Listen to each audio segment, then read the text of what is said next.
ajarbelajar.com. Belajar, berbagi, berkontribusi. Halo, Assalamualaikum. Kembali lagi bersama saya Firda di presentasi Wolbachia bagian ketiga. Field release dari Wolbachia infected mosquito. Gimana sih di lapangan? Apakah udah ada nyamuk-nyamuk yang terinfeksi Wolbachia yang sudah dilepaskan ke suatu lingkungan tertentu? Nah, kita lihat. Jadi pertama pilot release-nya itu ada di Australia, yaitu di World Mosquito Program. Hasilnya gimana? Di tahun 2011 ini ternyata Wolbachia-nya ini terfiksasi nih di suatu lingkungan di minggu ke-11 setelah Wolbachia-nya ini dilepaskan. Nah, setelah itu infeksi Wolbachia terjaga terus dari sejak pelepasan itu. Kemudian setelah pelepasan pertama dilakukan lagi pelepasan lagi nyamuk-nyamuk yang terinfeksi Wolbachia, yaitu di daerah Cairns and Townsville, Australia. Tapi di tempat-tempat lain selain dua tempat yang aku sebut tadi, fiksasinya itu lebih lama untuk establish. Beda-beda berarti ya, tergantung critical larval size. Jadi ada tempat untuk telur yang menetas atau enggak, tempat untuk mating atau enggak. Contohnya di sumur atau di tempat-tempat yang air tergenang, seperti itu. Itu berpengaruh. Nah, selain di Australia, negara-negara lain sudah pernah melakukan pelepasan Wolbachia untuk mengatasi nyamuk Aedes. Misalnya di Malaysia dengan strain W. alb B. Metode IIT juga sudah dilakukan. Pertama di Tahiti dan menunjukkan sukses membasmi Aedes polynesiensis. Dia adalah faktornya filariasis atau kita kenal sebagai kaki gajah. 2 di Guangzhou, Cina untuk membasmi Aedes albopictus, dan di Singapura untuk membasmi Aedes aegypti, penyebab demam berdarah, chikungunya, Zika. Hasilnya bisa menekan sebagian atau partial suppression dari populasi si nyamuk itu. Selain itu, di USA juga sudah dilakukan untuk membasmi Aedes aegypti dan Aedes albopictus.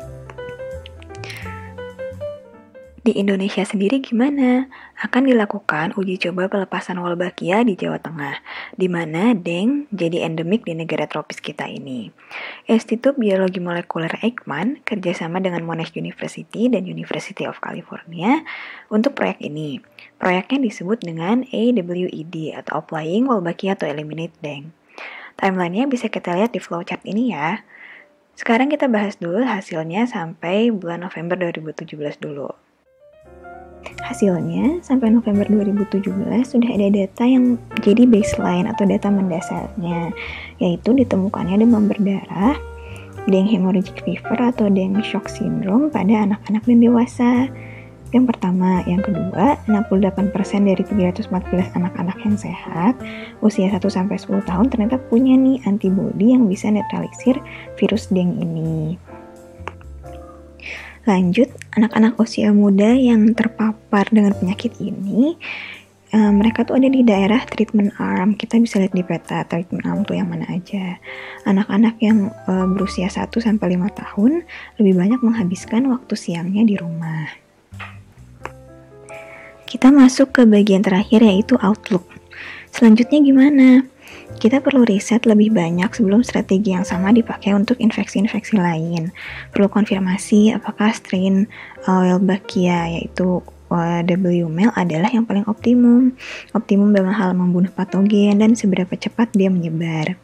Detailnya lagi, penerapan strategi Wolbachia untuk pencegahan harus mempertimbangkan faktor geografis, dibarengi dengan pendekatan masyarakat supaya strategi ini bisa diterima.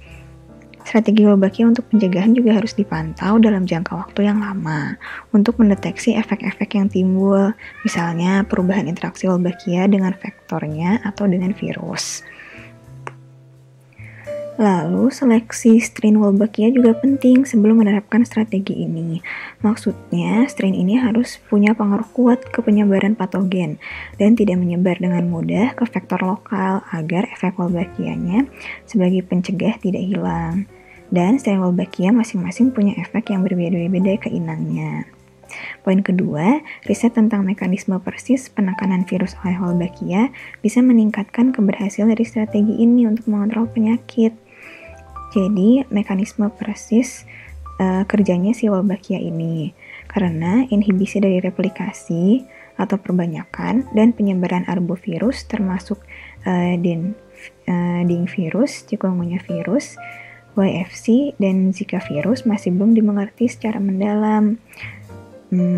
Yang dispekulasikan mungkin karena innate immune system atau mungkin karena kompetisi Wolbachia untuk mendapat nutrisi atau kompetisi untuk mendapat tempat agar virus bisa memperbanyak diri, bereplikasi, atau bisa juga modifikasi sel inang sehingga proses replikasi atau perbanyakan si virus ini jadi terganggu. Nah, ini belum diketahui secara pasti. Jadi, riset tentang mekanisme ini bisa dilakukan di kemudian hari. Kemudian, pendekatan yang terintegrasi untuk pengawasan dan kontrol termasuk sumber reduksi, aplikasi insektisida yang tepat sasaran, penyebaran dan pemantauan yang bijak terhadap Wolbachia bisa menghasilkan dampak ke populasi nyamuk dan virusnya.